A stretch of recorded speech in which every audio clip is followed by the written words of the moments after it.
Good afternoon students. क्या हाल समाचार है? सब बढ़िया होना भी चाहिए।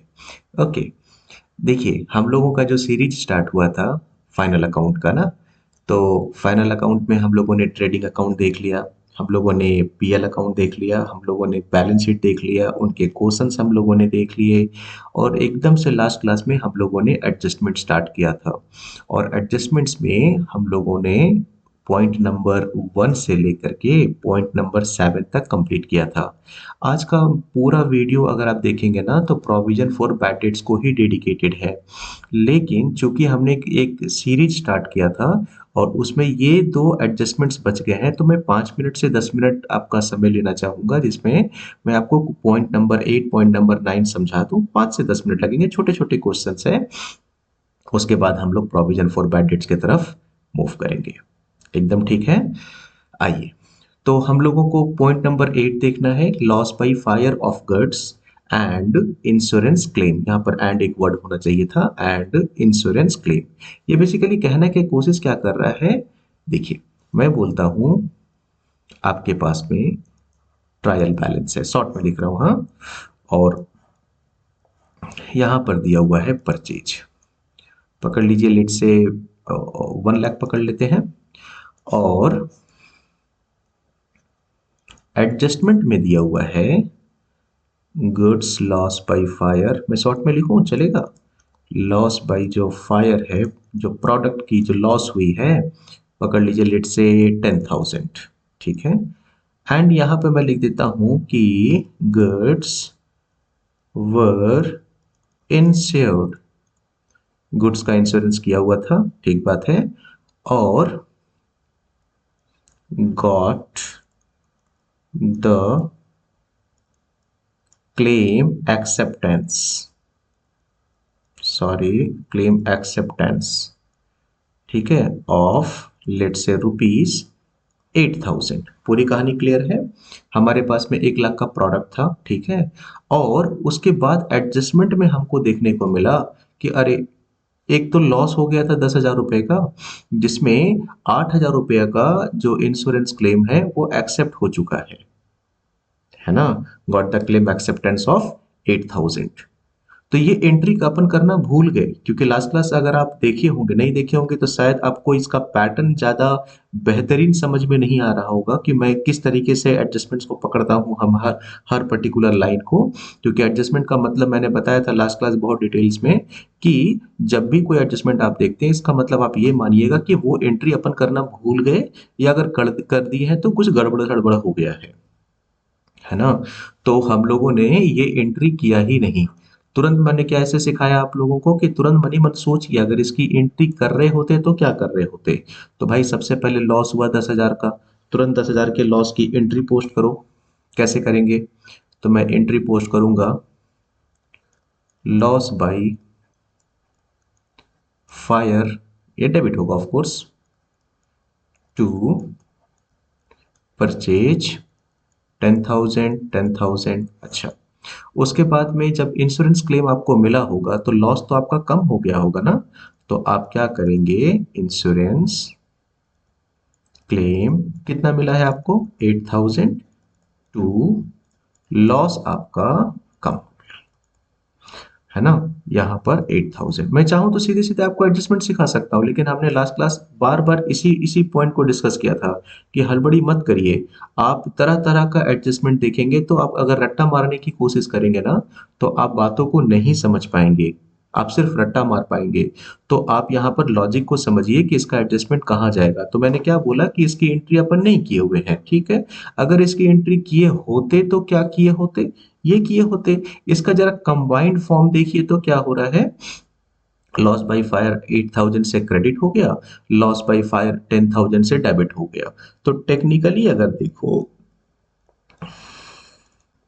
तो लॉस बाय फायर डेबिट आपका 2,000 है ना। इंश्योरेंस क्लेम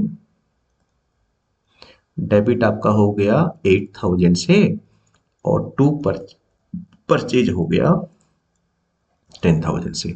बस ट्रायल बैलेंस का एंट्री तो लेकर के जाते ही है ट्रेडिंग पीएल में हम लोग इसके एंट्री को भी लेकर के चले जाएंगे, हो गया काम खत्म, है ना। तो जब हम लोग ट्रेडिंग एंड पीएल अकाउंट बनाएंगे मैं इस पर्टिकुलर पार्ट को यहां से, और नहीं तो इस एंट्री को मैं वापस यहां लिखता हूं, रुकिए, ताकि समझाने में थोड़ी सी आसानी होगी, जगह रहेगा तो। Loss by fire 2000, insurance claim 8000 to purchase 10,000, यही तो किए थे। तो ये पर्टिकुलर अकाउंट क्या है? परचेज। आप सोचिए, परचेज एक तरीके से हम लोग या तो नॉमिनल अकाउंट में डालेंगे तो एज एन एक्सपेंस हम लोगों को डेबिट करना पड़ेगा, और अगर आप इसको गुड से रिप्रेजेंट करते हैं, है ना, तो ये एसेट्स, और एसेट्स अगर आप क्रेडिट करते हैं तो एसेट्स की वैल्यू कम करते हैं। आप दोनों तरीके से कर सकते हैं। एक्सपेंस मानेंगे अगर नॉमिनल अकाउंट के हिसाब से, तो भी ये जो है सो आपका क्रेडिट हो रहा है, मतलब कम हो रहा है, टेक्निकली आप इसके वैल्यू को कम करना चाह रहे हैं। लॉस बाय फायर, लॉस है, जैसे जैसे डेबिट होगा वैसे वैसे इसके वैल्यू को आप इंक्रीज करना चाह रहे हैं। इंश्योरेंस क्लेम आपका करेंट एसेट्स है, ये आप डेबिट कर रहे हैं, इसकी वैल्यू को आप इंक्रीज करना चाहते हैं। हो गया काम खत्म, एडजस्टमेंट। आप जब ट्रेडिंग एंड पीएल अकाउंट बनाएंगे तो आप यहां पर परचेज लिख रहे होते ना दोस्त, कितना लिख रहे होते? 1 लाख था ना शायद से, हाँ शायद 1 लाख था, 1 लाख था, 1 लाख लिख रहे होंगे, और इसमें से आप लेस करेंगे लॉस, कितना? 10,000 के वैल्यू का, है ना। यहाँ पर आप 90,000 लिखेंगे, हो गया काम खत्म। फिर जब आपका पीएल अकाउंट ठीक इसी के नीचे, इसी इसी रिपोर्ट में जब पीएल अकाउंट का पार्ट बनता है, तो आप वहां पर जो है सो लॉस बाई फायर कितना लिख रहे होंगे, सोचिए तो। यहाँ पे लिख रहे होंगे 2000, ये भी हो गया। तो इसकी एंट्री अपन कर लिए लॉस बाई फायर की। यहाँ पर एक मिनट, इस लॉस बाई फायर की एंट्री हम लोगों ने कर लिया, परचेज की भी एंट्री हम लोगों ने कर लिया, अब इसकी एंट्री करनी पड़ेगी ना हम लोगों को। तो हम लोग यहाँ पर जाएंगे बैलेंस शीट में, करेंट एसेट्स में, और यहाँ लिखेंगे इंश्योरेंस क्लेम 8,000। अभी आपको फिर से एक बात समझ में आया होगा, मैंने लास्ट क्लास आप लोगों के साथ में डिस्कस किया था कि जैसे आप लोग ना कभी कभी सुनते होंगे कि जितने भी एडजस्टमेंट है उनकी 2 जगह एंट्री होती है। तो अगर वो हम लोग रट्टा मार करके चल रहे होते तो अभी तो 3 जगह एंट्री हो गई, कैसे याद रख पाएंगे भाई, है ना। तो उसके लिए आपको तुरंत सोचना है कि एंट्री अगर किए होते तो क्या किए होते, और उसके हिसाब से हम लोग उस एंट्री का भी इफेक्ट जो छूट गई हम लोगों से, उस एंट्री का भी इफेक्ट ट्रेडिंग पीएल और बैलेंस शीट में लेके चले गए। हो गया काम खत्म। ट्रायल बैलेंस से भी डेटा चला गया ट्रेडिंग पीएल में, और ये जो मतलब ये वाला डेटा का भी इफेक्ट जा रहा है, ये जो एंट्री छूट गई थी हम लोगों से, इसका भी इफेक्ट हम लोग लेके चले गए। तो हो गया हमारा एडजस्टमेंट, काम खत्म। ठीक बात है। आइए, अब उसके बाद में आता है part of expense, stationery etcetera, मतलब कुछ ऐसा कुछ एक्सपेंसेस था जो हम लोगों ने ऑफिस यूज के लिए, लाइक परचेज, नहीं सॉरी, हम लोगों ने ऑफिस यूज में दिखा दिया, बट टेक्निकली उन्होंने वो पर्टिकुलर जो एक्सपेंस है, वो पर्टिकुलर स्टेशनरी है, वो यूज किन के लिए हो गया? वो यूज हो गया ओनर के लिए। वो यूज किन के लिए हो गया? वो हो गया ओनर के लिए। तो जरा सोचिए, जस्ट इमेजिन, आपको मैं एक सिनेरियो में डालता हूं, और मैं अगर आपसे कहूं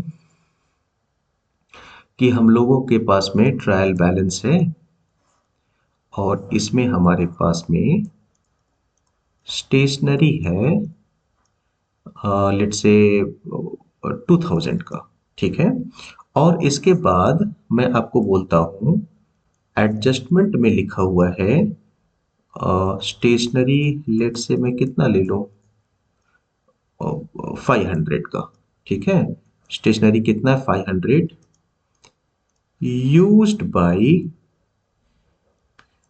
ओनर, ओनर के द्वारा यूज किया गया है। तो आपको नहीं लगता बाबू कि आप स्टेशनरी 2000 जो लिखे हुए हैं, वो 2000 का खर्चा आपको नहीं लिखना चाहिए था? आप सोचिए तो, 1,500 रुपए का स्टेशनरी ऑफिस में यूज हुआ है, और 500 रुपए का स्टेशनरी ओनर ने यूज कर लिया, है ना। तो बेसिकली होना क्या चाहिए था? स्टेशनरी डेबिट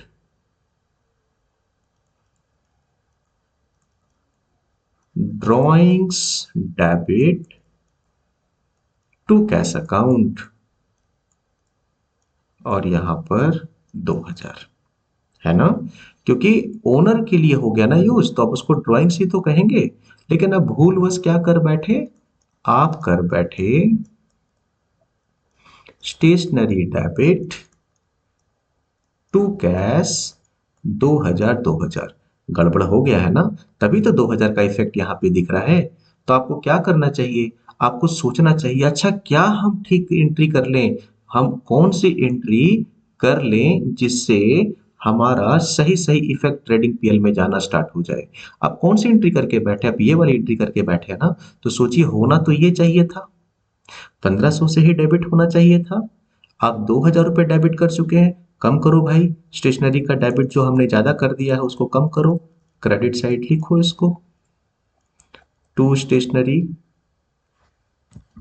टू स्टेशनरी 500 रुपये, 500 रुपये हमने कम कर लिया जो ज्यादा डेबिट कर दिए थे हम लोग।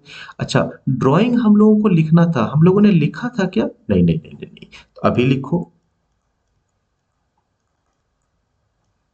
Drawing account debit 500।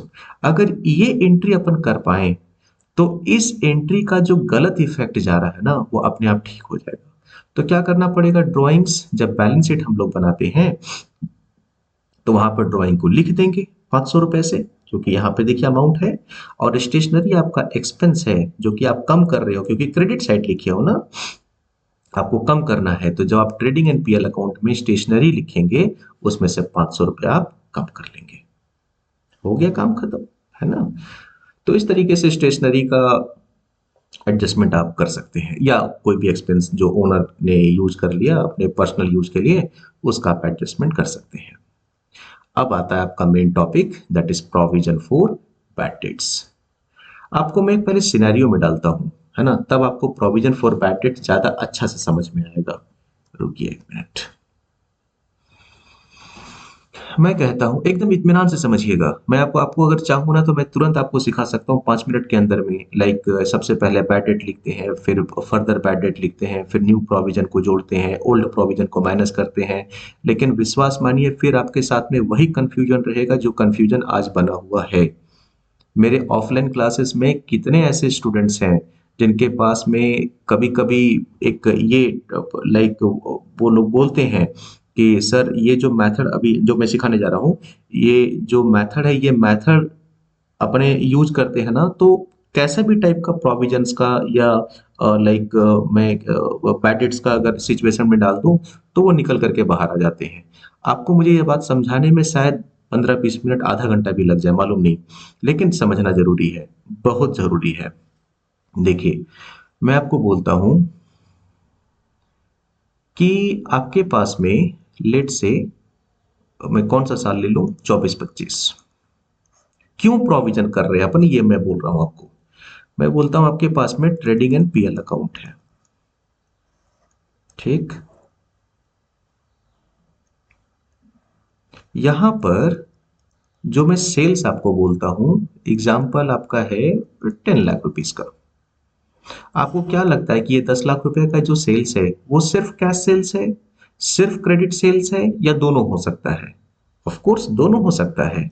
मैं एग्जाम्पल के तौर पे इसको बाइफरकेट कर लेता हूं कि मेरे पास में ना कैश सेल्स जो थे वो 4 लाख के थे, और जो क्रेडिट में सेल्स थे वो 6 लाख के थे। ठीक बात है, साल भर का सेल्स होगा क्योंकि हम लोग 31 मार्च में खड़े हैं और 31 मार्च के हिसाब से बात कर रहे हैं। अच्छा, 6 लैक्स में क्या हुआ कि 5 लाख आपको कैश मिल गया, 1 लाख ना आज भी मार्केट में फंसा हुआ है। आज भी फंसा हुआ है मतलब, आज भी का मतलब एज ऑन 31 मार्च, ठीक? Can we say this is our closing debtor, हाँ कि ना? क्लोजिंग डेटर का मतलब debtor as on the balance, या as on the balance of 31 March 2025 in this scenario.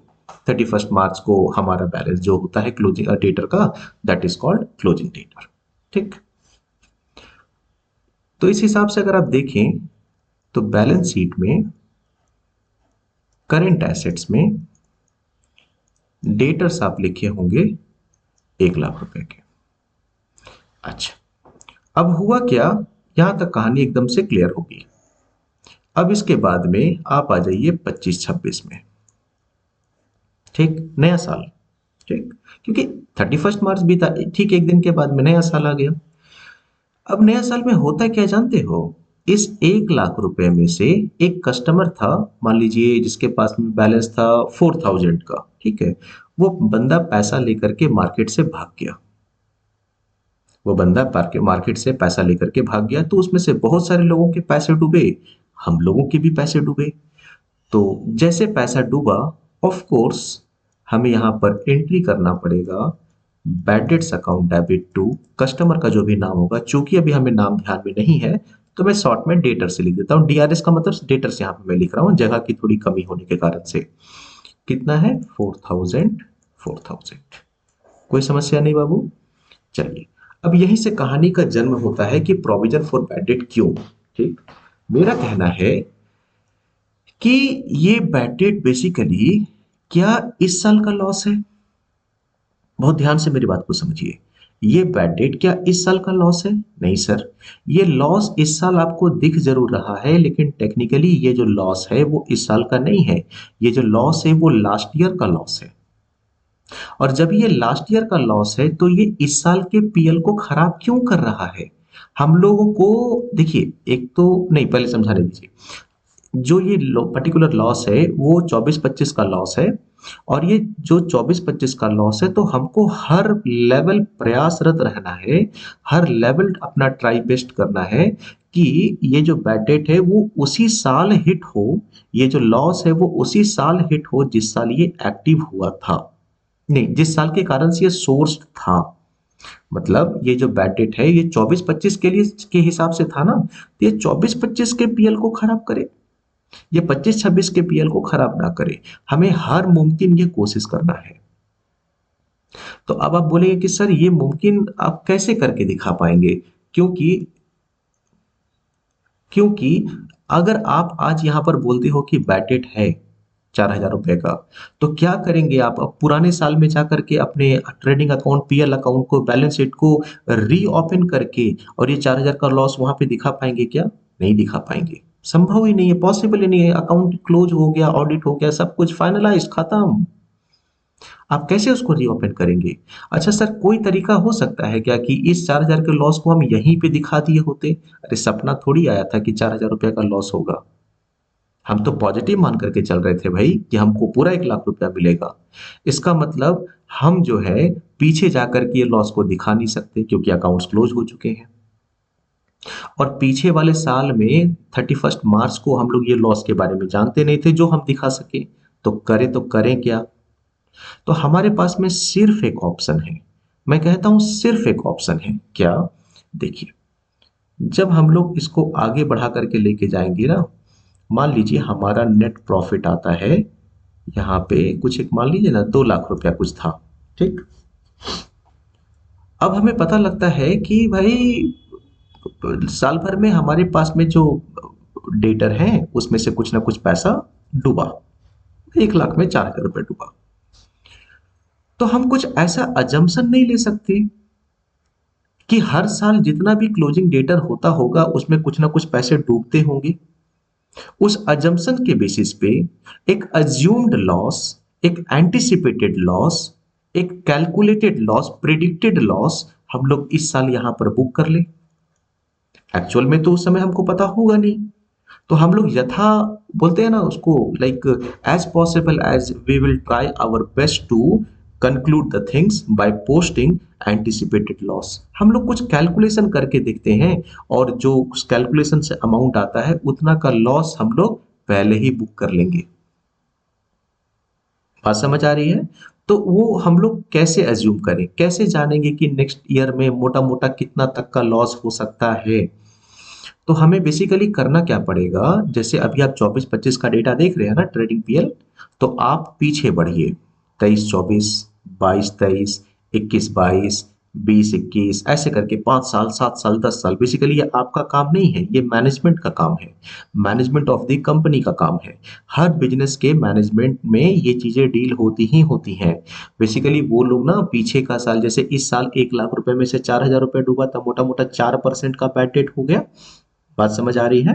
तो ठीक उसी तरीके से हर साल पीछे के सालों में जितना क्लोजिंग डेटर बचता होगा, उसमें से कुछ पैसे अगले साल डूबते होंगे, कुछ पैसे डूबते ही होंगे। अगर आप ये उम्मीद करके चल रहे हैं कि आपका 100% पैसा रिकवर होता है, दैट इज प्रैक्टिकल नहीं है, सीधी सी बात है, दैट इज इम्प्रैक्टिकल, है ना? तो आप मान करके चलिए कि पीछे का 10 साल में भी कुछ ना कुछ पैसा डूबा होगा। अब 20-21 में कितना, या 22-23 या 23-24 में कितना क्लोजिंग डेटर में कितना पैसा डूबा होगा, उसका एक परसेंटेज निकालिए। जैसे यहाँ पर 4% आ रहा है, तो वैसे पीछे के सालों में आप कुछ ना कुछ परसेंटेज निकालिए। उन परसेंटेजेस को बिजनेस के मैनेजमेंट क्या करते हैं, एक एवरेज आउट करते हैं कि कभी 2% पैसा डूबा, कभी 4% डूबा, कभी 5% डूबा, कभी 10% डूबा।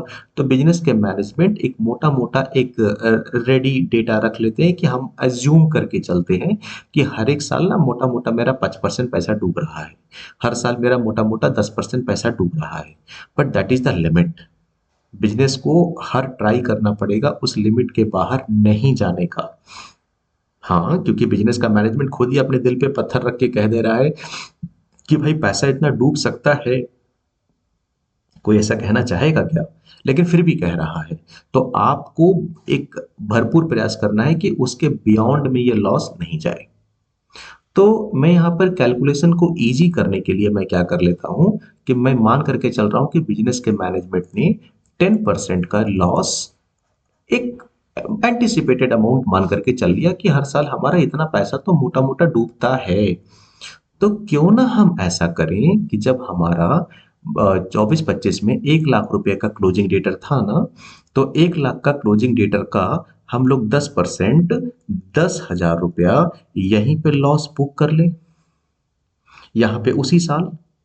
तो हम लोग क्या यहाँ पर बैड डेट्स लिख सकते हैं क्या? नहीं लिख सकते, क्योंकि बैड डेट अगर लिखेंगे इसका मतलब लॉस हो गया, बट एक्चुअल में लॉस नहीं हुआ है। ये तो हम लोग फिगर मान रहे हैं, अज्यूम कर रहे हैं, कैलकुलेटेड है ये, जिसको हम लोग कॉमर्स के भाषा में एंटिसिपेटेड अमाउंट बोलते हैं। तो उसके लिए हम लोग यहाँ पर क्या लिखेंगे? उसके लिए हम लोग यहाँ लिखेंगे provision for bad dates. Provision for bad dates, basically इसका मतलब क्या हुआ? इसका मतलब हुआ कि आज ही हम एक एंटिसिपेशंस कर लिए, आज ही हम एक अजम्पशंस मान लिए, ठीक है? और उसके कारण से हमने अपने प्रॉफिट को 2 लाख की जगह में कितना दिखाना स्टार्ट कर दिया था लास्ट लास्ट ईयर ही? 1,10,000, सॉरी 1,90,000, 10,000 हमने कम कर लिया। तो ये प्रोविजन फॉर बैड डेट्स आप कब ये काम किए होंगे बाबू? ये काम आप किए होंगे 31 मार्च 31 मार्च 2025 को, ये डेट को। इसके कारण से प्रॉफिट कम हो रहा है ना, तो जब जब आप प्रोविजन बनाएंगे तो आप एंट्री क्या करेंगे जानते हो? Profit and loss account debit. क्यों? क्योंकि इससे प्रॉफिट आपका कम हो रहा है, इससे लॉस आपका बढ़ रहा है। इनकम कम होगा तो इनकम क्रेडिट डेबिट साइड में जाएगा। आप यहाँ पे लिखेंगे 10,000 और to provision for bad debts 10,000। अब आप मुझे ईमानदारी से बताइए, ये 31 मार्च 2025 को बनाएंगे कि नहीं बनाएंगे? बोलिए। एकदम बनाएंगे। तो हर साल साल के अंत में आपको प्रोविजंस बनाने पड़ते होंगे, ये एक अजम्पशंस मानना पड़ता होगा कि इतना लॉस हो सकता है ना? ये लॉस आपको बनाना पड़ा और उसके लिए आपने प्रोविजंस बना लिया। अब जो मैं वर्ड बोलने जा रहा हूँ ना, ये एकदम से गलत वर्ड है, लेकिन फिर भी आपको समझाने के लिए मुझे यूज करना पड़ रहा है कि मोटा मोटा मान लीजिए कि गुल्लक में इतने का फंडिंग आपने रख लिया। मैं फंड एकदम से गलत वर्ड है, प्रोविजंस को आप फंड से कहीं रिलेट नहीं कर सकते, लेकिन क्वेश्चंस को आसान बनाने के लिए हम आपके लिए ये एक सहारा ले रहे हैं, ठीक है? तो आपके लिए एक तरीके का लॉस से लड़ने का फंड रेडी कितना हो गया? 10,000 का। ठीक, तो ये जो पर्टिकुलर आपने प्रोविजन बनाया, इसकी यूटिलाइजेशन कौन से साल में करेंगे आप? नेक्स्ट ईयर में करेंगे। क्योंकि इस साल आपने एंटिसिपेटेड लॉस मान लिया है। जब वो एक्चुअल में लॉस होगा जो हमने यहाँ पर एंट्री दिखाया था, तो इस लॉस को ना आप ऐसे खुला नहीं छोड़ सकते। अगर आप यहाँ पर इस लॉस को खुला छोड़ेंगे तो जानते हो प्रॉब्लम क्या होगा? इसकी जर्नल एंट्री हुई तो इसका लेजर बनेगा, इसका लेजर बनेगा तो इसका ट्रायल बैलेंस बनेगा, इसका ट्रायल बैलेंस बनेगा तो ये बैड डेट 25-26 के, मैंने इस वाले साल की मैं बात कर रहा हूँ, 25-26 के ट्रेडिंग पीएल को हिट करेगा ही करेगा। तो फिर जब हम इसको इस बैड डेट को खुला छोड़ ही देंगे, ये वाला बैड डेट बोल रहा हूं मैं, इस वाले बैड डेट को अगर मैं खुला छोड़ ही दूंगा तो फिर मेरा फायदा क्या हुआ इतना काम करने का, है ना? हम किसी भी तरीके से इस बैड डेट को यहाँ पर नहीं दिखाने की कोशिश कर रहे हैं। कहां तक? जहां तक हमने लॉस का अजम्पशंस किया था।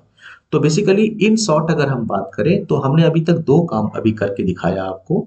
नंबर वन, कि जितना भी हमारा क्लोजिंग डेटर होगा उसके हिसाब से हम लोगों को एक अजम्पशन मान लेना है लॉस का, ठीक।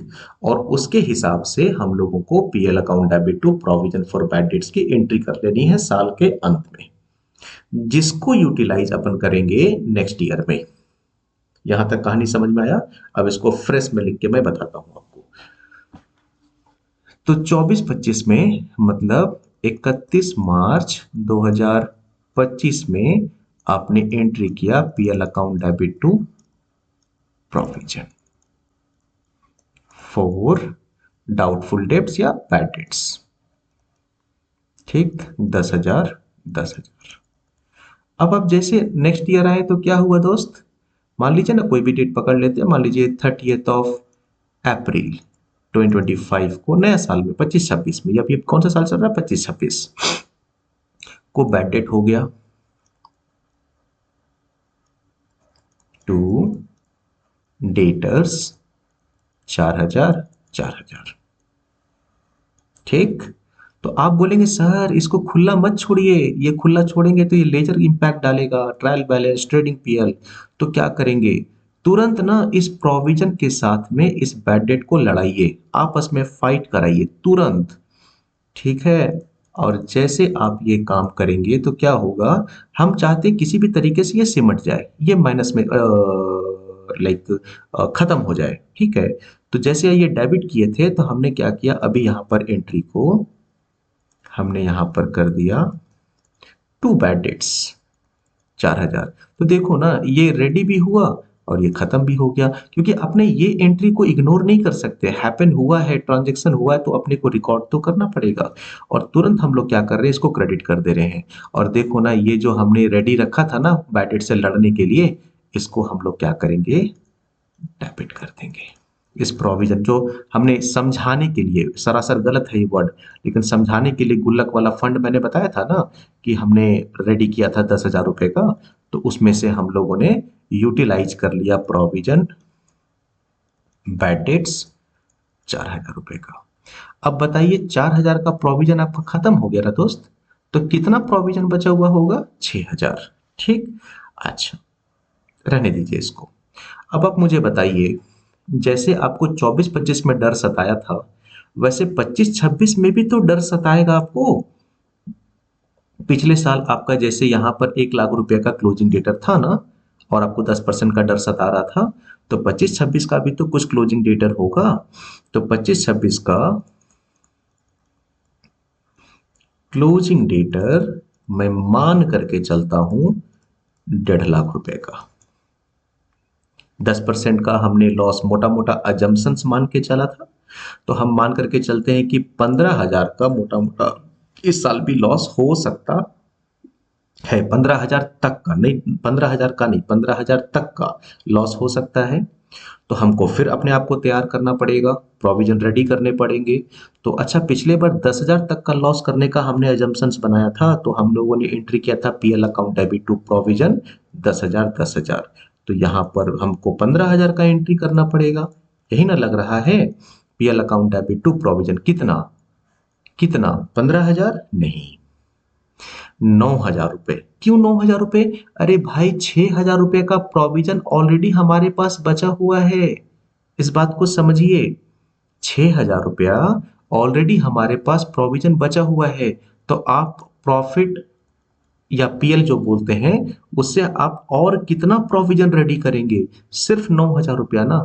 आप शायद नहीं समझे होंगे, फिर से समझिए। देखिए, मान लीजिए आपकी मम्मी आपको 100 रुपए देती हैं, ठीक है, और बोली कि बेटा आप मार्केट जाओ और आपको फलाना फलाना सब्जी लेकर के आनी है, ठीक। तो आप थैला उठाए और 100 रुपए लिए और सब्जी लाने के लिए चले गए। 70-80 रुपए का, मान लीजिए 80 रुपए का आपने सब्जी परचेज किया। घर आए आप, अपनी मम्मी को हिसाब दिए कि मम्मी देखिए 80 रुपए की साग सब्जी हमने लेकर के, ये डिटेल्स है उसमें, ये सब्जी हम लोगों ने हमने परचेज किया, 20 रुपए बचे हुए हैं। ये 20 रुपए आप अपनी मम्मी को पकड़ा रहे थे, सब्जी का थैला आपने दे दिया। लेकिन जैसे 20 रुपए आप अपनी मम्मी को पकड़ा रहे थे ना, तो मम्मी ने क्या बोला? मम्मी बोली कि बेटा सुनो मेरी बात, कल आपको फिर जाना है मार्केट और फिर आपको मैं कुछ सामान लाने के लिए कहूंगी, तो आप सामान लाने समय में उस 20 रुपए को यूज कर लेना। कहना भी ठीक है। तो अभी क्या हुआ, वो 20 रुपए आप अपने जेब में रख लिए। इसको रिलेट करिए अब यहां से कि 10,000 रुपये का था, 4,000 रुपये खर्च हो गए थे। समझाने के लिए मैं बोला, खर्च वर्च कुछ नहीं हुए हैं, बट समझाने के लिए बोल रहा हूँ। 6,000 रुपये बचे हुए, आप उसको अभी जेब में रखे हुए हो। अब शाम को क्या हुआ, मम्मी ने देखा अपना किचन वगैरह, तो पता लगा कि अच्छा चावल खत्म हो गया है। तो मम्मी ने आपको बोला सुनो, कल 1 किलो चावल लेकर के आना। और जो चावल हम लोग खाते हैं वो 70 रुपए किलो चावल है। मैं स्टोरी फ्रेम कर रहा हूँ। हाँ, 70 रुपए किलो चावल है, तो वो वाली चावल लेकर के आनी है। अब आप मुझे ईमानदारी से बताइए कि मम्मी से आप कितना पैसा मांगोगे? 70 रुपए या 20 रुपया माइनस जो ऑलरेडी आपके पास में था, वो सिर्फ 50 रुपए। आप 50 रुपए लोगे ना, क्योंकि 20 तो ऑलरेडी आपकी जेब में है। तो ठीक उसी तरीके से आप यहाँ पर 6,000 ऑलरेडी कैरी कर रहे हो, तो आप वहां पर मम्मी से पैसा ले रहे थे और यहाँ पर पीएल से हो रहा है एडजस्टमेंट, है ना। तो आप यहाँ पे सिर्फ कितना खींचोगे और पीएल से 9,000, क्योंकि आपको ऑल टुगेदर 15,000 की नीड है। तो इसी तरीके से आप यहाँ पर 9,000 9,000 लोगे। बात समझ में आया?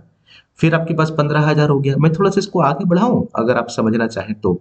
मान लीजिए 15,000 में अगले साल बैटेट हो गया सिर्फ 2,000 रुपए का। कितना बच गया बाबू? 13,000 बचा कि नहीं बचा? एकदम बचा होगा, ठीक। अच्छा, फिर अगला साल मेरे मन में कुछ डर सता रहा है। एक साल 1 लाख का डर सताया, एक साल 1.5 लाख का डर सताया। इस बार कितने का डर है? मान लीजिए 70,000 का क्लोजिंग डेटर है, तो उसका 10% कितने का डर होगा मेरे मन में? सिर्फ 7,000 का, है ना। तो आपके पास में 6,000 था, तो आपको 15,000 का जब डर सताया था, तो आप 9,000 प्रॉफिट से खींचे थे। उसके बाद में आप 2,000 यूज किए, 13,000 रुपया बचा हुआ था प्रोविजन का। फिर आपके मन में डर कितने का है? 7,000 का है। अब आप प्रॉफिट से कितना पैसा खींचेंगे? आप बोलेंगे सर आप प्रॉफिट से पैसा खींचना ही क्यों है, हमको 7,000 की जरूरत है। जब 15,000 का जरूरत था और था 6,000 हाथ में, तो हम 9,000 खींचे थे प्रॉफिट से। लेकिन अभी के समय में हमको जरूरत है सिर्फ 7,000 का, मेरे पास है एक्स्ट्रा, मेरे पास 13,000 है। तो 6,000 हम वापस प्रॉफिट में डाल देंगे, क्योंकि अगले साल हमको लॉक करके रखना खाली 7,000 रुपया तक का। मेरे मन में डर सिर्फ 7,000 रुपया तक का है। तो काहे एक्स्ट्रा पैसा रखने जाए भाई? मेरी बात समझो, जब 6,000 था तो आप एक्स्ट्रा जरूरत पड़ा तो पीएल से खींचे ना भाई, क्योंकि आपको मेंटेन तो खाली अपने डर तक का अमाउंट रखना है। तो यहाँ पर डर अगर आपका 7,000 तक का है, तो आपको उतना ही होल्ड करना है ना। बाद बाकी पैसा अगर प्रॉफिट से आना था तो आया, ज्यादा हो गया तो वापस प्रॉफिट में चला जाएगा। तो आप यहाँ पर क्या करेंगे? -6,000 7,000, ये पैसा वापस प्रॉफिट में जाएगा। सर जब प्रॉफिट से पैसे लेते हैं, प्रॉफिट बोलना गलत है, पीएल बोलना ज्यादा सही होगा, है ना, क्योंकि प्रोविजन प्रॉफिट के पहले का पार्ट होता है। वेल, तो जब पीएल से अमाउंट खींच रहे थे, तो उस समय क्या एंट्री कर रहे थे? PL to provision. अच्छा, जब पीएल में पैसा डाल दे रहे हो तो क्या होगा? अरे उल्टी एंट्री हो जाएगी भाई, provision account habit to PL account. हो गया, बात खत्म। बस इतना ही सा बात समझना है। अब इतना कहानी अगर समझ में आ गई, जानते हो इसका कहानी कैसे समझोगे? वही ममा से जो आपने सब्जी के लिए पैसे लिए थे ना, वो स्टोरी को आप रिपीट करते रहो। यही है प्रोविजन। तो प्रोविजन फॉर बैड डेट क्या हो गया कि बेसिकली आपने एक अज्यूम्ड लॉस रेडी कर लिया, ताकि जिस साल लॉस हुआ है वहां पर उसी पीएल अकाउंट में वो लॉस हमारा हिट करना स्टार्ट हो जाए। एकदम से कोशिश करना है कि दूसरे साल में वो लॉस ना जाए। हाँ, अगर कोई ऐसा सिचुएशन होता है क्या, आप हमसे पूछेंगे अभी, हो सकता है कि सर हमने ना 10,000 रुपए का प्रोविज़न बनाया था, लॉस हुआ था 4,000, तो आपने कह दिया कि 6,000 बचा। सर ऐसा भी तो हो सकता है कि हमने बनाया था प्रोविज़न 10,000 का, लॉस हो गया 14,000 का। ऐसा भी तो हो सकता है, एकदम हो सकता है दोस्त। तब 4,000 रुपया बैड डेट आपका दिखेगा। लेकिन ये आपको लगता है कि ये नॉर्मल सिनेरियो होगा? प्रैक्टिकल लाइफ में ना कभी भी आप इस बात को समझिए, क्वेश्चन फ्रेम करना एक अलग विषय है, लेकिन प्रैक्टिकल लाइफ में क्या होता है कि जितना आप प्रोविजंस बना करके चलते हैं, हर सेल्स मैनेजर को, हर सेल्स एग्जीक्यूटिव को ये एकदम से चेतावनी दी जाती है कि बैड डेट का लेवल इसके ऊपर नहीं जाना चाहिए। हाँ, लेकिन कभी जा सकता है। कैसे जा सकता है? मान लीजिए कभी कोरोना का समय आ गया, हो सकता है भाई, कौन जानता था कि इतना अचानक से इतना बड़ा लॉस हो जाएगा। तो उस कंडीशन में क्या होगा, ये 4,000 का बैड डेट आपको दिखाना पड़ेगा, इसमें कोई आप कुछ कर ही नहीं सकते। ये तो एबनॉर्मल सिचुएशन है। लेकिन नॉर्मल सिनेरियो में आप अपने लॉस को उसी साल एडजस्ट कर पाते हैं बाय राइटिंग द प्रोविजंस जिस साल ये लॉस घटित हुआ था। एकदम क्लियर? ठीक। अब इसको जरा क्वेश्चन का मैं फॉर्म दे दूं। देखिए, मैं एक क्वेश्चन बना रहा हूं, इससे दुनिया जहान के जितने प्रोविजंस के क्वेश्चन है सब बन जाएंगे, सब बन जाएंगे, मेरी गारंटी। ठीक है, आपको मैं लिख देता हूं यहां पर, भाई यहां ट्रायल बैलेंस क्यों लिख रहा हूं, सॉरी, मैं लिख देता हूं यहां पर बैड डेट्स। ठीक है, ये ट्रायल बैलेंस है, ठीक है। बैड डेट्स कितना मान लें हम, लेट से छोटा अमाउंट लें ताकि आपको समझने में आसानी होगी। मान लीजिए 100 रुपए। ठीक है, फिर यहां पर मैंने लिखा प्रोविजन फॉर बैड डेट्स 200 रुपए। एग्जैक्टली सेम अमाउंट हाफ लेंगे ना तो आपको थोड़ी सी तकलीफ होगी समझने में, रुकिए एक मिनट। तो हम ऐसा कर लेते हैं, ऐसा कर लेते हैं, यहां पे ले लेते हैं 125 रुपए। ठीक, क्लोज कर दीजिए इसको। ठीक है, अच्छा डेटर तो लिखना भूल ही गए, डेटर ले लीजिए, मान लीजिए यहां पर डेटर दिया हुआ है 4,000 का। ठीक है, अब यहां पर आइए एडजस्टमेंट्स में, यहां पे लिखा हुआ है बैड डेट्स, कितना ले लें, 100 रुपए, चलेगा, मुश्किल नहीं। और यहां पर ले लीजिए प्रोविजन फॉर बैड डेट्स या प्रोविजन फॉर डाउटफुल डेट्स, कितना, मान लीजिए 10%। बाबू इससे ज्यादा provision for bad dates doubtful debts का क्वेश्चन बन ही नहीं सकता है, आप मेरा भरोसा मानिए। ठीक है, अगर कोई जबरदस्ती कोई स्टेटमेंट इधर उधर करके अपन क्वेश्चन बना भी देते हैं ना, तब भी वो इतनी बातों में सिमट जाएगा। हाँ, provision for discount on debtors, ये क्वेश्चन बन सकता है, वो नेक्स्ट टॉपिक में है, हम लोग डिस्कस कर लेंगे, अभी कोई प्रॉब्लम नहीं है। अब इससे आपको क्या समझ में आ रहा है, rather to write the presentation directly just we have to understand the things, कि ये क्वेश्चन कहना क्या चाह रहा है। सुनिए, आप अगर पुरानी एंट्री में जाएंगे ना, तो आपको मैंने एक बात कही थी, क्या, कि जैसे आप ये लॉस वाली एंट्री की है ना, रुकिएगा एक मिनट, जैसे आप ये लॉस वाली एंट्री किया ना, ये वाली एंट्री, ये entry bad debts account debit to debtor, क्योंकि 4,000 का बैड डेट हमारा हुआ था। तो जैसे आपने ये एंट्री किया, लगे हाथ आप ये कसम खा लीजिए कि तुरंत आप इस प्रोविजन से इस बैड डेट को राइट ऑफ करेंगे। क्योंकि फिर से मैं बार बार एक ही बात दोहरा रहा हूं कि बैड डेट को खुला छोड़ना हमारे लिए खतरे से खाली नहीं है, हमारा इस साल का ट्रेडिंग पीएल खराब हो जाएगा। तो उस बैड डेट को खत्म करो, बैड डेट को क्रेडिट करो, और प्रोविजन फॉर बैड डेट जो आपने बना रखा था क्रेडिट साइड में, उसको आप डेबिट कर देंगे। इसका मतलब कि जब आप ये दोनों एंट्री कर चुके होंगे ना बाबू, तो क्या आपको लगता है कि 25-26 में अब आपको बैड डेट नाम का चीज दिखेगा? नहीं दिखेगा। भाई अगर आपका 4,000 रुपए का बैड डेट था, उसको आपने प्रोविजन से एडजस्ट कर लिया, तो प्रोविजन और बैड डेट में तो कोई एक ही ना दिखेगा, क्योंकि प्रोविजन से बैड डेट को आपने खत्म कर लिया। तो प्रोविजन आपका बच गया 6,000 और बैड डेट हो गया 0। सर अगर 10,000 रुपया का प्रोविजन होता और 14,000 का बैड डेट हो जाता, तो प्रोविजन फॉर बैड डेट आप यहाँ पर 10,000 का लिख पाते, तो प्रोविजन खत्म हो जाता और बैड डेट बचता 4,000 रुपये का। बात समझ आ रही है? इसका मतलब जैसे आप बैड डेट को राइट ऑफ करते हैं ना, तो जिंदा कोई एक ही बचता है। बड़ा देसी भाषा में समझा रहे, समझिए कि जिंदा कोई एक ही बचेगा, चाहे बैड डेट बचेगा, चाहे प्रोविजन बचेगा। लेकिन यहाँ पर क्वेश्चन में क्या बोल दिया, यहाँ पर क्वेश्चन में बोल दिया प्रोविजन भी ट्रायल बैलेंस के अंदर, यहाँ पर क्वेश्चन में बोल दिया प्रोविजन भी, और यहाँ पर बोल दिया बैड डेट भी। इसका मतलब जानते हो क्या हुआ होगा? लास्ट ईयर में जब प्रोविजन बनाए होंगे ना, लास्ट ईयर में, इस साल फिर आए होंगे, तो हमारे पास में ओपनिंग प्रोविजन रहा होगा 200 रुपया, ठीक है। और इसके बाद में हुआ क्या, हमारा हुआ बैड डेट्स 125 का, टू डेटर्स 125। लेकिन इसके बाद में अकाउंटेंट एक एंट्री करना भूल गया। कौन सा एंट्री? वो भूल गया provision to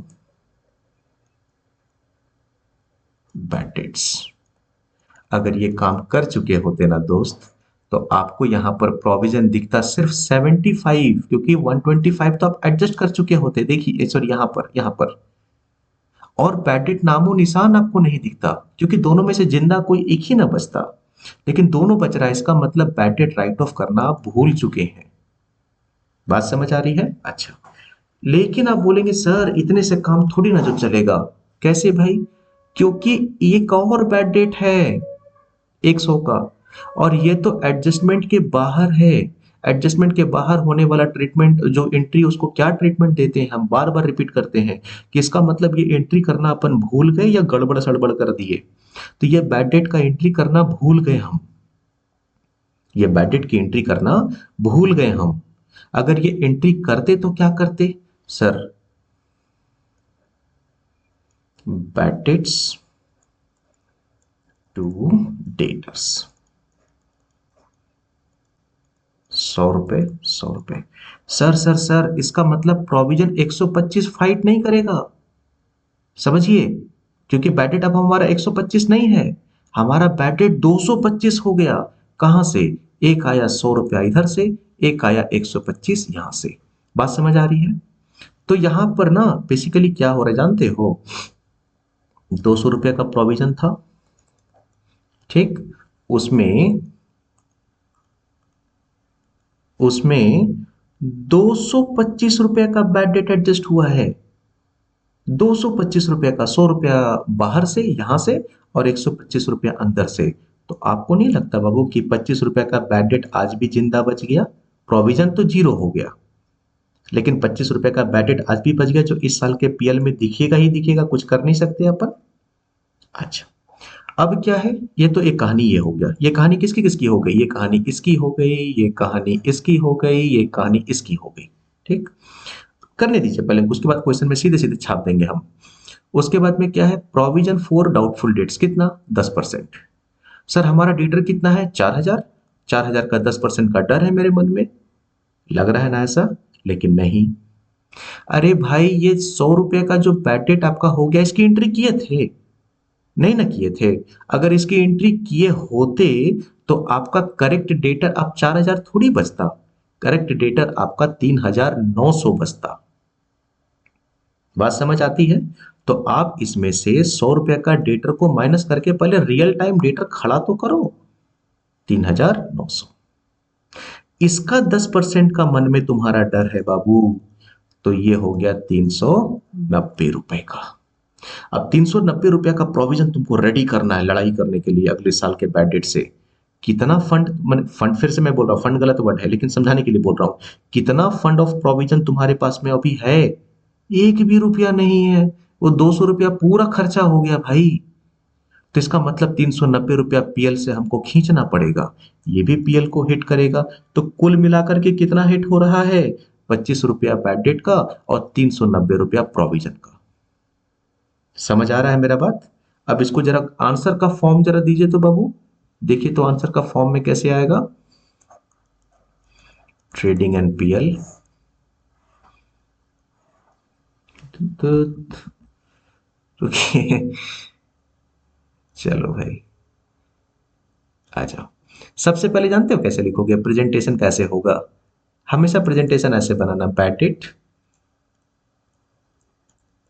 add further bad debt. Further bad debt का मतलब, ये बैड डेट हो गया जो ट्रायल बैलेंस के अंदर वाला बैड डेट है, और ये बैड डेट हो गया जो ट्रायल बैलेंस के बाहर वाला बैड डेट है, ठीक है। और इसमें ऐड करना न्यू प्रोविजन, मैं शॉर्ट में लिख रहा हूं, और इसमें लेस करना ओल्ड प्रोविजन, ठीक है। बैड डेट ट्रायल बैलेंस के अंदर में कितना था दोस्त, देखो 125 है ना, और पुराना वाला प्रोविजन 200 और बाहर का बैड डेट 100। तो आइए बैड डेट लिखिए 125, फर्दर बैड डेट्स बाहर से कितना आया था 100, न्यू प्रोविजन रहने दीजिए, ओल्ड प्रोविजन कितना था 200। तो देखो ना, इन दोनों का एडजस्टमेंट अभी हमने कर लिया ना, 225 में से 200 को माइनस कर रहे थे हम लोग, या 200 में से 225, जो भी आपको समझ में आए कर रहे थे ना। अभी यहाँ पे देखो, यहाँ पे ये वाला फिगर जो मैं समझा रहा था, ठीक। अच्छा सर, ये नया वाला प्रोविजन भी तो पीएल को हिट करेगा, एकदम करेगा ना दोस्त, 390 रुपए थे, समझ आ रही है मेरी बात? तो यहां से आपका हो गया 225 में से 200 चला गया 25 रुपया, और 390 मतलब 415 रुपए। अब जानते हो क्या होगा, किसी क्वेश्चन में बैड डेट होगा मतलब ये वाला, रुकिए मुझे कलर चेंज करने दीजिए ताकि समझाने में आसानी हो जाए। किसी क्वेश्चन में ये दिया रहेगा तो ये नहीं, कभी ये दिया रहेगा तो ये नहीं, है ना। हो सकता है कोई दो हो, कोई तीन हो, कोई चार हो, कोई एक हो। तुरंत इस प्रेजेंटेशन में बिठाओ बात को, जो है ये ट्रायल बैलेंस के अंदर का बैड डेट है, ये ट्रायल बैलेंस के बाहर का बैड डेट है, ये नया वाला प्रोविजन है, ये पुराना वाला प्रोविजन है। हो गया काम खत्म, जो आएगा वो पीएल को हिट करेगा, ठीक। अच्छा, उसके बाद में जब आप बैलेंस शीट बना रहे थे, करेंट एसेट्स, यहां पर आप लिखेंगे डेटर्स 4,000 रुपए। सर काहे का 4,000, एक तो 100 रुपया डूबा था ना आपका, तो 3,900 हो गया ना। सर काहे का 3,900 रुपया, प्रोविजंस। आपके मन में डर सता रहा है, जब आपके मन में डर सता रहा है तो आप अपने बैलेंस शीट में वो फिगर के साथ में डेटर्स का अपने पब्लिक को क्यों दिखा रहे हैं? आपका जो सही सही अमाउंट है वो 3,900 में 390 का आपको मन में डर सता रहा है ना, तो आपका कितना हो जाना चाहिए यहाँ पर, 3,510 रुपए। क्योंकि जब जिसमें आपको ही कॉन्फिडेंस नहीं है कि वो पैसा मिलेगा कि नहीं मिलेगा, तो वो आप अपने पब्लिक पब्लिक रिपोर्ट में क्यों दिखाना चाहते हैं? एक्चुअल में कितना दिखेगा, यहाँ 390 भी माइनस कर दीजिए, 3,510 रुपए। बात समझ में आया? वीडियो को 2 बार 3 बार 4 बार देखिए। अच्छा, कभी कभी ऐसा होगा ना बाबू कि आप न्यू प्रोविजन ओल्ड प्रोविजन जब ये पूरा कहानी करेंगे ना, तो आपका अमाउंट नेगेटिव में आ जाएगा, कभी ऐसा होगा। नेगेटिव का मतलब अरे वही अमाउंट जो प्रॉफिट पे पैसा डाल दे रहे थे, तो अगर वो अमाउंट आ रहा है तो लास्ट में अमाउंट किधर जाएगा, क्रेडिट में जाएगा। पॉजिटिव आएगा तो इधर जाएगा, नेगेटिव आएगा तो इधर जाएगा। ये पूरी कहानी हो गई प्रोविजन फॉर पैटेंट्स की, ठीक। अच्छा, अब जरा सोचो, यहां पर दिया हुआ है sorry sorry sorry sorry sorry, provision for discount on debtor and bad debts. अच्छा एक बात बताओ, मैं कहां इसको एडजस्ट कर रहा हूं भाई,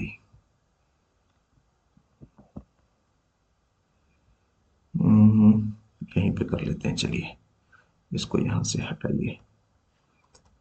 अक्सर लोगों को कंफ्यूजन होता है ना, कि जैसे अगर बोल दिया provision for discount on debtor and provision for bad debts, ठीक। तो आप ये डिस्काउंट अपने कस्टमर को देते होंगे ताकि सही टाइम पर आपको अच्छा खासा पैसा मिल जाए कैश रिसीव करने के लिए, उसके लिए आपने प्रोविजन बनाया। तो आप ये डिस्काउंट, जैसे अगर मान लीजिए 4,000 रुपए का आपका डेटर है, छोड़िए 10,000 रुपये का आपका डेटर है, ठीक है। आपको बनाना है प्रोविजन, ट्रीटमेंट हर जगह वही रहेगा, लेकिन आपको पहले समझना पड़ेगा कि पहले प्रोविजन फॉर डिस्काउंट करेंगे या प्रोविजन फॉर बैड डेट करेंगे। तो प्रोविजन फॉर डिस्काउंट जो है वो दिया हुआ है 10%, एंड प्रोविजन, डिस्काउंट लिखना मैं भूल गया, discount and provision for bad dates दिया हुआ है, मान लीजिए ना कितना मान ले, 20%। चलिए थोड़ा अलग अलग कर देते हैं, ठीक। 20% बहुत बड़ा अमाउंट हो गया, बट फिर भी ठीक है, कैलकुलेशन करना है अपने को। तो आप पहले प्रोविजन फॉर डिस्काउंट करेंगे या प्रोविजन फॉर बैड डेट करेंगे। मतलब ये 10% जो कैलकुलेट है 10,000 पे करेंगे, जो अमाउंट आएगा उसका 20% प्रोविजन फॉर बैड डेट निकालेंगे, या 20% पहले 10,000 पे कर लेंगे, जो अमाउंट आएगा उसका 10% निकालेंगे। मतलब पहले कैलकुलेशन किसका होगा, पहले डिस्काउंट का होगा कि पहले डेटर का होगा। देखो, आप डिस्काउंट अच्छे कस्टमर को दोगे ना, अच्छे खराब सबको, कस्टमर कितना गजब लगेगा सुन करके, तुम हमको पैसा भी नहीं दे रहे हो, हम तुमको डिस्काउंट दे रहे हैं। ऐसा करोगे, ऐसा नहीं ना कर सकते हो। तो आप सबसे पहले ना जो खराब वाला डेटर उसको फिल्टर करो, हटाओ, पहले अच्छा वाला डेटर को लॉक करके रखो।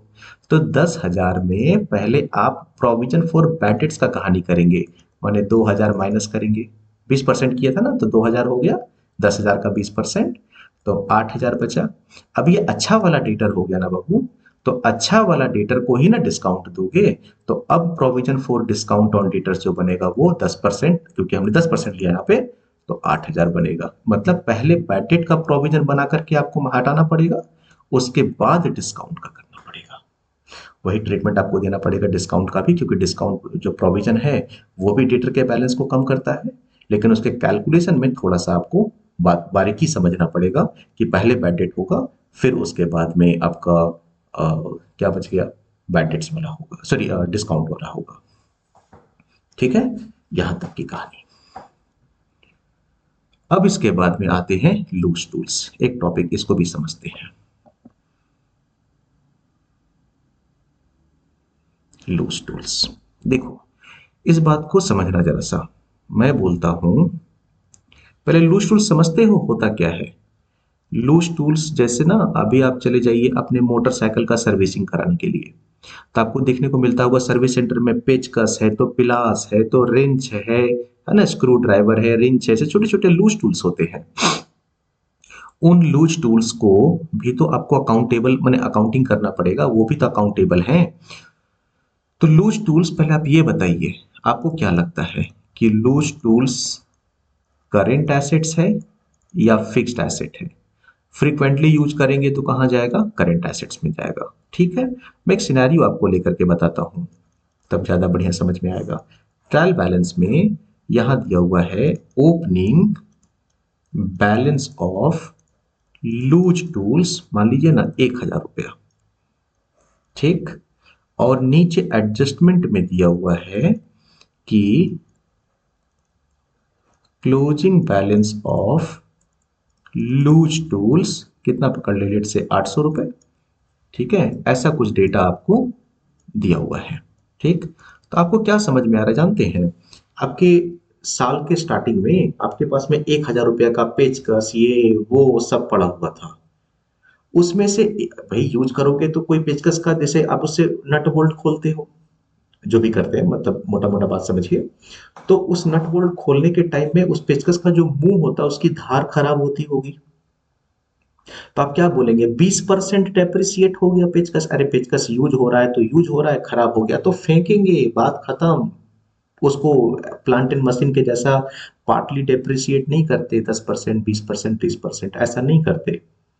तो इसका मतलब क्या हो रहा है कि जब साल के शुरुआत में आपके पास में इतने सारे लूज टूल्स थे, मान लीजिए 1,000 रुपए का था, साल भर यूज कर लिए, साल के अंत में देखते हो अच्छा ये पेचकस खराब हो गया है, फेंको, ये पिलास खराब हो गया है, फेंको। अच्छा इतना सारा प्रोडक्ट अच्छा बचा, प्रोडक्ट नहीं मतलब लूज टूल्स अच्छा बचा हुआ है, तो जो अच्छा बचा हुआ है वो आपके लिए आज भी एसेट है, और जो खराब हो गया वो खराब हो गया, बात खत्म हो गया। तो उसके लिए क्या करेंगे आप, जब ट्रेडिंग एनपीएल अकाउंट बनाएंगे तो ट्रेडिंग वाला पार्ट नहीं, पीएल वाले पार्ट में, इसमें, ठीक है, यहाँ पे आपका जो घिसावट आया, जो जो लूज टूल्स खराब हो गया, दैट इज योर एक्सपेंस। कितना रुपया? 200 रुपया। सर डेप्रिसिएशन लिखते हैं यहाँ पे। देखो बाबू, डेप्रिसिएशन ही है, लेकिन टेक्निकली एक एक एक पेचकस पे 20%, 30%, 10% डेप्रिसिएशन नहीं है।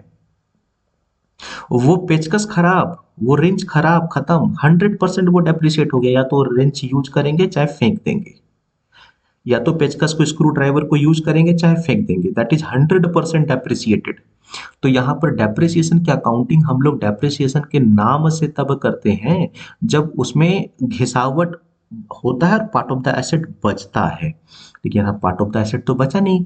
वो लूज टूल्स, जैसे ये जो आपका पेचकस है, ये या तो यूज करने लायक है या तो यूज करने लायक नहीं है। अगर नहीं है तो खत्म, तो वो लूज टूल्स ही गया।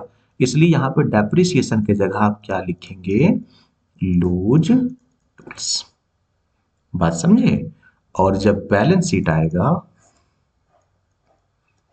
तो जो करंट एसेट्स आएगा वहां पे लूज टूल्स कितने रुपए का बचा हुआ है? 800 का बचा हुआ है। हो गया एडजस्टमेंट, कहानी खत्म। और क्या? तो इस तरीके के बाबू ढेरों एडजस्टमेंट्स आपके बुक में मिलेंगे। डिपेंड करता है कि आप कौन से पब्लिकेशन से पढ़ रहे हैं, है ना। तो आप, सबसे पहले ये सजेशन है, फिर से मैं बोल रहा हूँ, जैसे मैंने वीडियो स्टार्ट किया था तब भी मैंने बोला था शायद से, कि लास्ट वाला वीडियो पहले देखिए, ताकि आपको एडजस्टमेंट से ना डर दूर हो जाए कम से कम। कि एडजस्टमेंट भाई कोई रॉकेट साइंस नहीं है। एंट्री करना भूल गए, गड़बड़ सड़बड़ एंट्री कर दिए, तो उसका एंट्री किए होते तो क्या किए होते, क्योंकि उस जो जो लाइनें लिखी हुई है ना, उन लाइंस का भी इम्पैक्ट हमको ट्रेडिंग पीएल पीएल अकाउंट में, sorry, trading PL balance sheet में लेकर के जाना है। तो अगर एंट्री किए होते तो क्या किए होते? सर ये किए होते, जो भी एबीसीडी एंट्री होती, तो उस एंट्री का इम्पैक्ट लेकर के चले गए। जो ट्रायल बैलेंस में डेटा है उस एंट्री का इम्पैक्ट लेके चले गए, तो हो गया काम खत्म, है ना। तो वो वीडियो को देखिए। ये पूरी वीडियो शायद एक बार में समझ में आपको पूरे तरीके से ना आए, या समझ में आ जाए तो दिमाग में, जहन में पूरे तरीके से ना उतरे। एक बार आज देखिए, एक बार 2-3 दिन, 4 दिन के बाद फिर से देखिए। उसके बाद आप क्वेश्चंस लगाना स्टार्ट करिए।